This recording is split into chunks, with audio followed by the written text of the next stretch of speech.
Are you thinking of buying your dream home in the Philippines but think you want a bit more money to spend? Great! I've got some insider tips for you to unlock your full borrowing power with a bank. Namaskar everyone, I'm Georgina, a qualified loan specialist and co-founder at Estra Finance, a mortgage brokerage here in the Philippines. We create these videos to ensure Filipinos are equipped to make the most informed financial decisions and help turn their dreams into a reality. In today's video, I'll share some insider tips from a loan specialist on what you can do to increase the amount the bank is willing to lend to you. Whether it's your first time venturing into home loans or if you've been down this road before, we have some really valuable insights lined up. So are you ready to step up your borrowing game and get closer to your dream home? Simulan na natin! Let's start with the most impactful way to increase your borrowing power, increasing your income. Income is important because it's part of a formula the bank uses to determine how much money they're willing to lend to you. This formula is known as the total debt ratio, and it's calculated by dividing all of your debt by all of your income. And I went over this in depth in my last video, so if you missed it, go watch it now. But just briefly, let's go through an example. If your income is 50,000 pesos a month and your total debt, including your potential monthly amortizations for your new loan, equals 20,000 pesos, then your total debt ratio would be 40%. So the higher your income and the lower your debts mean a better total debt ratio. And why does your debt ratio matter? Because banks will only lend to people with a TDR of around 30 to 50%. The lower your percentage, the more you can afford to pay back in monthly amortizations, and therefore the larger your borrowing capacity. I know this is a difficult thing to visualize, so let's look at an example with Jane. Scenario 1. Jane makes 50,000 pesos a month. Jane makes 50,000 pesos a month and currently pays 10,000 pesos a month for her debts. So, since 10,000 is only 20% of her monthly income, and the bank she's getting a loan from lets her go up to 40% for her TDR, the maximum extra debt she can have to pay her monthly amortizations is 10,000 pesos, totaling her monthly debt to 20,000 pesos or a 40% total debt ratio. If Jane takes out a 20-year loan term with a 7% interest rate, she can borrow 1,289,825 pesos if she has a 20% down payment of 322,456 pesos ready. This means she can afford a house that's worth 1,612,281 pesos. Scenario 2. Jane makes 60,000 pesos a month. Now, what if Jane makes 60,000 pesos a month instead and pays 10,000 pesos a month for her debts? Well, since 10,000 is only about 17% rounded up of her monthly income, and the bank she's getting a loan from lets her go up to 40%, the maximum extra debt she can have to pay her monthly amortizations is 14,000 pesos, totaling her monthly debt to 24,000 pesos or a 40% total debt ratio. If Jane takes out the same 20-year loan term with the same 7% interest rate, she can borrow 1,805,755 pesos if she has the initial 20% down payment of 451,439 pesos ready. This means she can afford a house worth 2,257,194 pesos. So as you can see by these two scenarios, by increasing her income by only 10,000 pesos, Jane's potential loan amount increased by almost 516,000 pesos. Basically, the more you can afford to pay back each month, the more the bank is happy to lend to you. Just as a side note, I got these figures by using BDO's home loan calculator, and I recommend you play around with that or another bank's calculator to figure out your own borrowing capacity as well. Now, we're going to do a full breakdown on how to boost your income when getting a home loan in another video, as not all income is treated the same by Filipino banks, so make sure you subscribe and hit the notification button so you don't miss that video. Let's move on to my first tip on how to increase your borrowing capacity. Wait to apply at the right moment, especially if your income varies because you get performance-based commissions or if you've had a recent raise. Performance-based commissions. First, let's talk about performance-based commissions. If you earn commission based on your work performance, it's crucial to know that banks usually only consider your extra earnings if they're represented on 3 months of your most recent payslips. So if you've had a particularly successful quarter or even just a really good month, it's a good time to apply for a loan. Recent raise.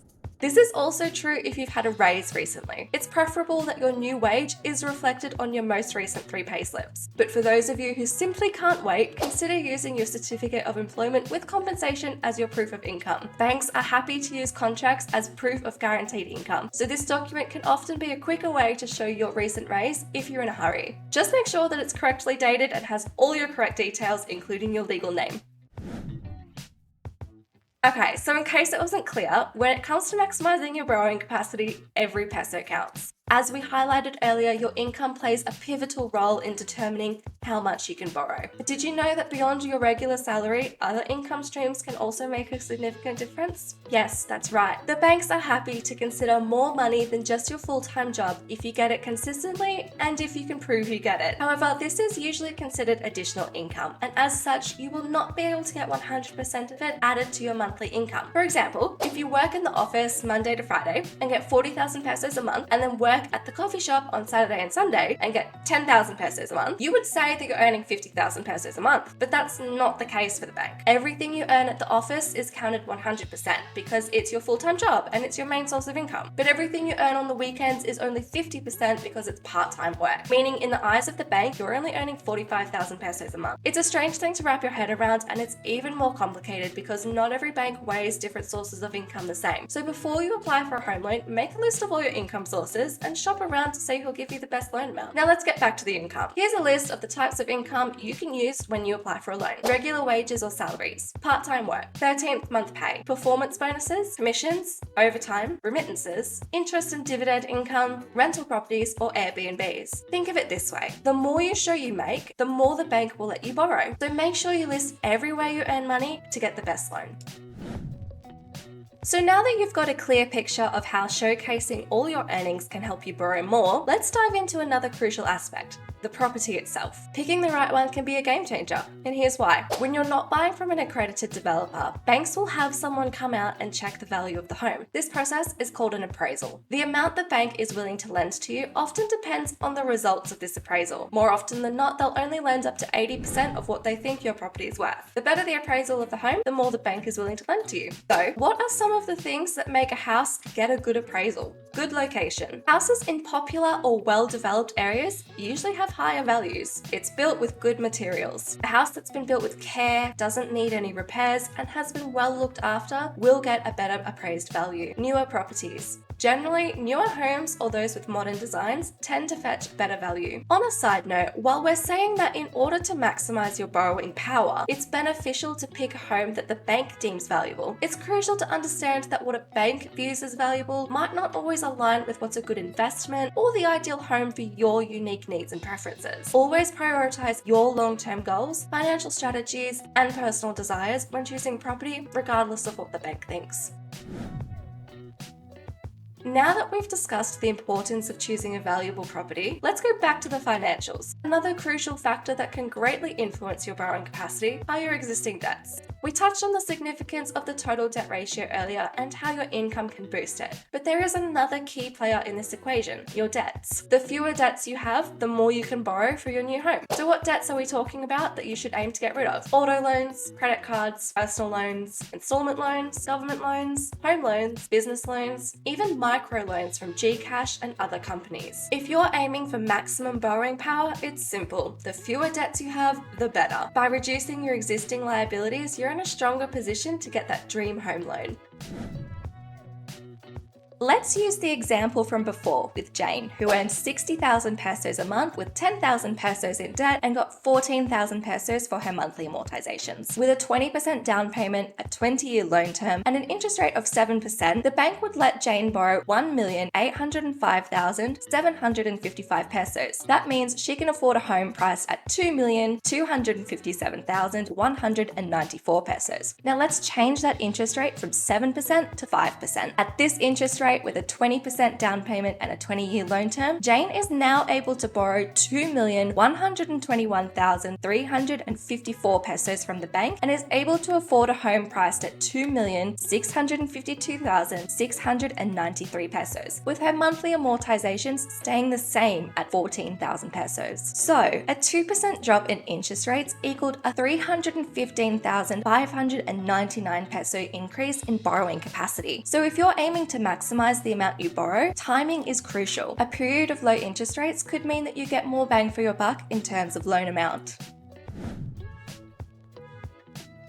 Moving on from interest rates, let's focus on another element in your financial toolkit, credit cards. Specifically, the limits on these cards and how they might be affecting your borrowing potential. You might be wondering, how does my credit card limit connect with my ability to borrow? The connection is more direct than you might think. Banks often look at your credit card limits, not just the balance you owe. They'll typically take a certain percentage of this limit and consider it as potential debt, regardless of the actual amount you've spent. Here's the rationale. The higher the credit card limit, the more potential there is for you to accumulate debt rapidly, increasing the risk for the bank. That's why they do this. Now, by lowering your credit card limits, you essentially reduce your current debt in the total debt ratio calculation. What's the ripple effect of this? As mentioned earlier, less current debt makes room for a higher monthly amortization, implying you can handle bigger loan repayments. Consequently, it means a higher loan amount. So lower your credit card limits or get rid of them entirely to improve your borrowing capacity.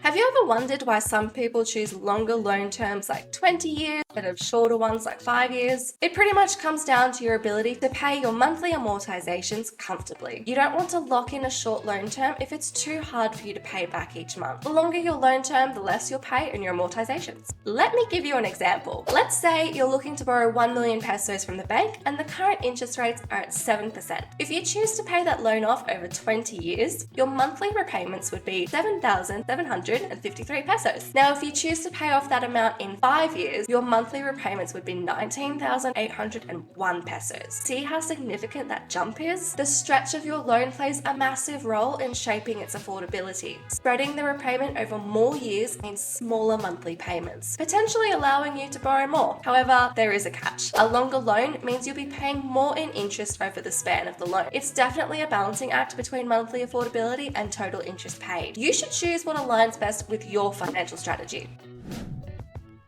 When it comes to borrowing, not all banks are created equal. Each one has its own set of rates, terms, policies that can make a world of difference in how much you can borrow. Like we've discussed in this video, interest rates, total debt ratio limits, loan terms, income calculations, and debts can all have an impact on your borrowing capacity. And guess what? Every bank is different in their position on these. So before settling on the first offer that comes your way, take some time to explore. You might find a deal that's far more favorable for your specific needs and financial situation. Remember, a little research now can save you a lot in the long run. Of course, you could also take advantage of our services, which are completely free. At Estra Finance, we sift through all the rates and details for you. We'll tell you which banks are offering the best interest rates and why they might be a good fit for you. Most importantly, we'll be able to tell you if you meet the minimum requirements and actually get approved for the bank you prefer.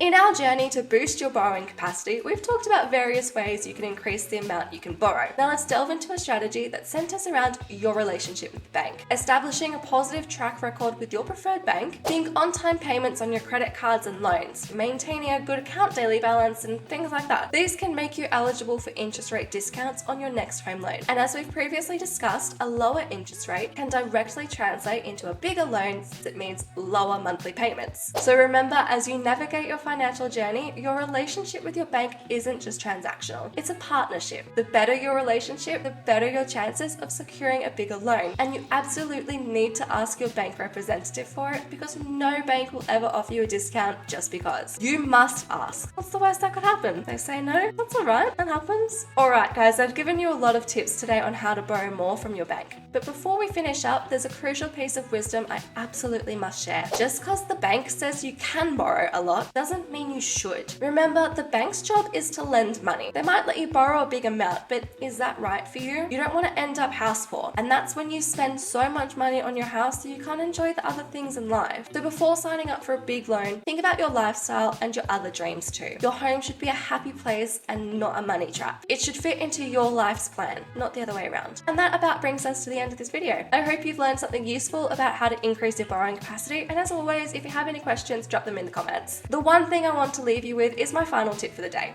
Dream of a great house, but remember your other dreams too. Before I officially end the video, I'd just like to mention two things. Firstly, if you're in the real estate industry and you've got clients who could use a loan specialist, we'd love to work with you to help your clients find the best financing for their situation. Estra Finance has a great referral program with uncapped commissions, so please sign up to our referral program using the link below. And secondly, if you're a potential home buyer and you're looking for some expert guidance from before you start buying your home to get getting your loan approved, refinancing your home to get a second one, we're here to help. So check out our website and jump on our list using the link below. We will be reaching out as soon as we've launched, which is quickly approaching. That's a wrap on that. Please show your support with a like, comment, and subscribe to the channel. Ingat!